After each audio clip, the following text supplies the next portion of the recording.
नमस्कार बच्चों। आज हम लेकर आए हैं कक्षा 10वीं का अध्याय लखनवी अंदाज, लेखक यशपाल। पाठ का सार और प्रश्न उत्तर के साथ। वीडियो को शुरू करने से पहले लाइक और सब्सक्राइब अवश्य दबा दें ताकि आगे के आने वाली वीडियो आपको आसानी से प्राप्त हो सकें। लखनवी अंदाज प्रसिद्ध कहानीकार यशपाल द्वारा रचित एक व्यंग्य लेख है जो वस्तुतः उन्होंने यह सिद्ध करने के लिए लिखा था कि बिना कथ्य के कहानी नहीं लिखी जा सकती। वह एक स्वतंत्र रचना के रूप में यह लेख पतनशील सामंती वर्ग पर कटाक्ष अवश्य करता है। अध्याय का सार इस प्रकार है। भीड़ से बचने के लिए लेखक ने दूसरे दर्जे का टिकट खरीदा और रेलगाड़ी के दूसरे दर्जे के डिब्बे में सवार हो गया। जल्दबाजी में सवार होने के कारण दूसरे दर्जे का डिब्बा लगभग खाली था। एक सीट पर केवल लखनऊ के नवाबी नस्ल के एक सफ़ेद पोश सज्जन पालथी मारकर बैठे हुए थे। उनके पास 2 खीरे पड़े थे। उसके चेहरे पर चिंता और संकोच के भाव थे। नवाब साहब के चेहरे पर सहयात्री से मिलने की कोई उत्सुकता नहीं थी। लेखक नवाब साहब की असुविधा और संकोच के कारणों के बारे में सोचने लगा। उसने अनुमान लगाया कि नवाब साहब अकेले ही यात्रा करने के लिए दूसरे दर्जे में बैठ गए होंगे। सफ़र काटने के लिए उन्होंने खीरे खरीदे होंगे, लेकिन उन्हें वहाँ देखकर वह संकोच में पड़ गए होंगे कि एक साधारण आदमी के सामने वह खीरे कैसे खाए। लेखक ने कनखियों से नवाब साहब की ओर देखा, लेकिन वह खिड़की के बाहर देखते रहे। अंततः नवाब साहब ने लेखक का अभिवादन करते हुए उनसे खीरा खाने के बारे में पूछा। लेखक समझ गया कि नवाब साहब उन्हें सामान्य व्यक्ति समझ रहे हैं, इसलिए उसने मना कर दिया।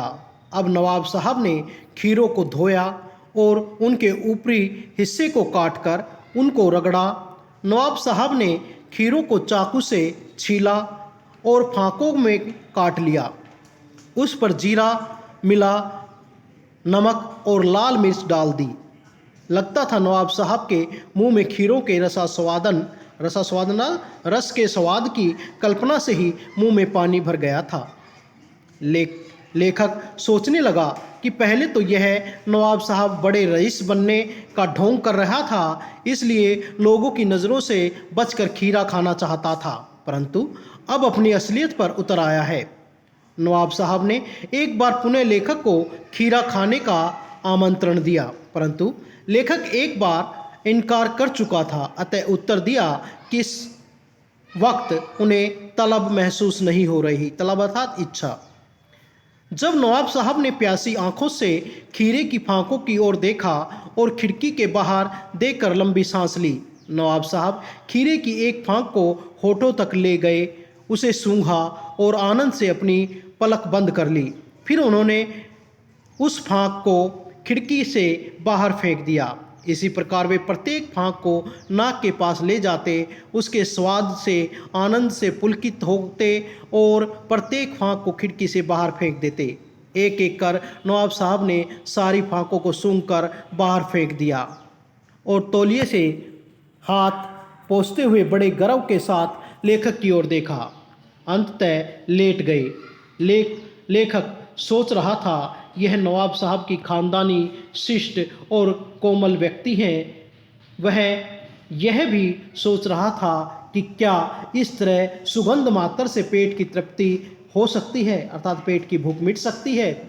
तभी नवाब साहब ने भरे पेट जैसे डकार लेते हुए कहा कि खीरा भले ही स्वादिष्ट होता है, लेकिन आमाशय अर्थात पेट पर के लिए भारी होता है। यह सुनते ही लेखक को की सोचने की शक्ति जाग गई। उसे महसूस हुआ यह व्यक्ति नई कहानी का कोई लेखक लगता है। वह सोचने लगा कि खीरे की सुगंध और स्वाद की कल्पना से पेट भर जाता है और डकार आ जाती है, तो बिना विचार, घटना और पात्रों के लेखक की कहानी मात्र से नई कहानी क्यों नहीं लिखी जा सकती। प्रश्न नंबर 1, अब अभ्यास करते हैं। लेखक को नवाब साहब के किन हाव भावों से महसूस हुआ कि वे उनसे बातचीत करने के लिए तनिक भी उत्सुक नहीं हैं? उत्तर: जब लेखक ने रेल के डिब्बे में प्रवेश किया तो नवाब साहब की आंखों में असंतोष व्याप्त था। लेखक को यह महसूस हुआ कि मानो उसके सामने से नवाब साहब के एकांत में बाधा उत्पन्न हो गई है। नवाब साहब ने न तो लेखक की ओर देखा और न उनसे बात करने की कोशिश की, अपितु वे खिड़की से बाहर देखने का नाटक करने लगे। इसके साथ साथ वह डिब्बे की स्थिति पर भी गौर करने लगे। नवाब साहब के इन्हीं हाव भाव से लेखक को महसूस हुआ कि वह उनसे बातचीत करने के लिए तनिक भी उत्सुक नहीं है। प्रश्न नंबर 2, नवाब साहब ने बहुत ही यत्न से खीरा काटा, नमक मिर्च बुरका, अंततः सूंघ कर ही खिड़की से बाहर फेंक दिया। उन्होंने ऐसा क्यों किया होगा? उनका ऐसा करना उनके कैसे स्वभाव को इंगित करता है? नवाब साहब लोगों पर अपनी शान की धाक जमाना चाहते थे, इसलिए वे समाज के सामान्य तरीकों को छोड़कर कुछ ऐसे नए तरीके खोजते हैं जिससे लोगों को उनकी रईसी का या शान व शौकत का पता चले। रेलगाड़ी के डिब्बे में दूसरे दर्जे में नवाब साहब अकेले ही खीरा खाने की तैयारी कर रहे थे, परंतु लेखक को वहां देखकर उसने अपनी नवाबी दिखाने का नया तरीका खोजा। उसने आम लोगों के सामने खीरे के सिर को काटकर रगड़ा, उसे छीला और फांकों में काट लिया। फिर उसने खीरे को सूंघकर खिड़की से बाहर फेंक दिया। उन्होंने संभवतः ऐसा इसलिए किया होगा ताकि वह लेखक को बता सके कि खानदानी रईसों का खीरा खाने का यही तरीका होता है। उनका ऐसा करना उनके बनावटी व हीन भावनाग्रस्त स्वभाव की ओर इशारा करता है। प्रश्न नंबर 3, बिना विचार, घटना तथा पात्रों के भी क्या कहानी लिखी जा सकती है? यशपाल के इस विचार से आप कहाँ तक सहमत है? महत्वपूर्ण प्रश्न है। देखिए, हम यशपाल के इस विचार से पूरी तरह सहमत हैं कि बिना विचार, घटना और पात्रों के उचित सहयोग से कोई कहानी नहीं लिखी जा सकती। जिन दिनों यशपाल ने यह लेख लिखा, नई कहानी आंदोलन अपने पूरे जोरों शोरों पर था। नई कहानी के लेखक बिना विचार, घटना और पात्रों के अर्थहीन कहानियां लिख लिख कर अपने को बहुत बड़े कहानीकार सिद्ध करने में तुले हुए थे। ऐसे कहानीकारों को समझाने हेतु यशपाल जी ने यह लेख लिखा था और नवाब साहब की तुलना नई कहानी के लेखक से करते हुए व्यंग्यपूर्ण लहजे में से स्पष्ट किया था। यदि बिना खीरा खाए ही नवाब साहब को पेट भरने की डकार आ सकती है, तो बिना विचार, घटना और पात्रों के भी कहानी लिखी जा सकती है। स्पष्ट है कि जिस प्रकार बिना पेट भरकर किसी का पेट डकार नहीं कर सकता, बेशक वह डकार आने का दिखावा करे, ठीक उसी प्रकार बिना विचार, घटना और पात्रों के भी कहानी नहीं लिखी जा सकती, भले ही कोई इस आधार पर कहानी लिखने का ढोल पीटता रहे। प्रश्न नंबर 4, आप इस निबंध को और क्या नाम देना चाहेंगे? इस निबंध के और कई नाम हो सकते हैं। इस निबंध में का यह नाम भी एकदम उचित है। इसके अन्य नाम हो सकते हैं अंदाज़े बयां, अंदाज अपना अपना, ख्याली भोजन, ख्वाबी भोजन आदि। रचना और अभिव्यक्ति से नवाब साहब द्वारा खीरा खाने की तैयारी करने का एक चित्र प्रस्तुत किया गया है। इस पूरी प्रक्रिया को अपने शब्दों में प्रस्तुत करें। दूसरा, किन किन चीज़ों का रसास्वादन करने के लिए आप किस प्रकार की तैयारी करते हैं? नंबर 1, नवाब साहब बड़े आराम से पालती मारकर गाड़ी की बर्थ पर बैठे हुए थे। उसके सामने तौलिए पर 2 ताज़े खीरे रखे हुए थे। उन्होंने धीरे से तौलिए को उठाया, झाड़कर अपने सामने बिछा दिया। फिर सीट के नीचे से पानी का लोटा उठाकर खिड़की के बाहर खीरों को धोया। फिर उन खीरों को तौलिए पर रख दिया।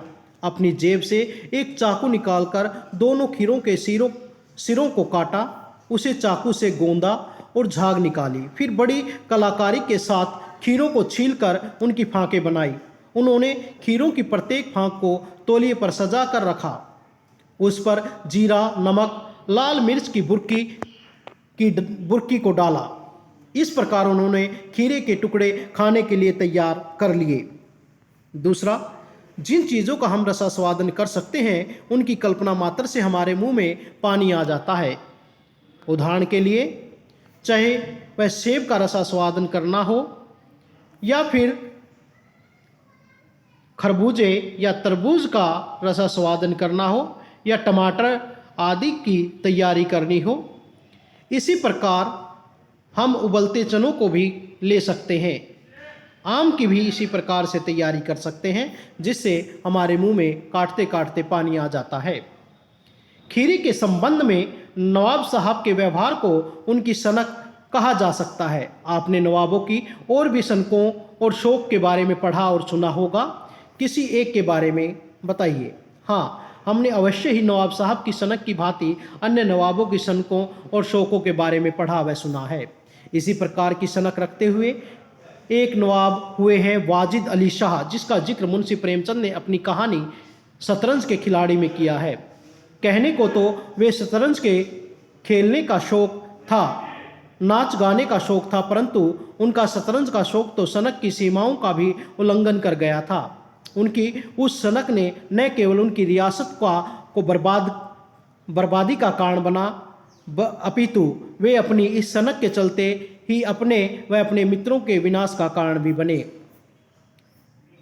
सनक का कोई सकारात्मक रूप हो सकता है? यदि हाँ, तो ऐसी सनकों का उल्लेख करें। हाँ, अवश्य ही सनक, ये चमक लिखा गया है, सनक कर देंगे। सनक का सकारात्मक रूप हो सकता है। हमारे देश के स्वतंत्रता सेनानी जैसे महात्मा गांधी, सुभाष चंद्र बोस, शहीद भगत सिंह, लाला लाजपत राय आदि सभी महापुरुष सनकी थे। जब किसी व्यक्ति पर किसी बात की सनक सवार हो जाती है तो वह उसे पूरा करके ही छोड़ता है। भगत सिंह को देश को आज़ाद कराने की सनक थी। इसके लिए वे हिंसा का सहारा भी लिया और अपने प्राणों को गंवा दिया।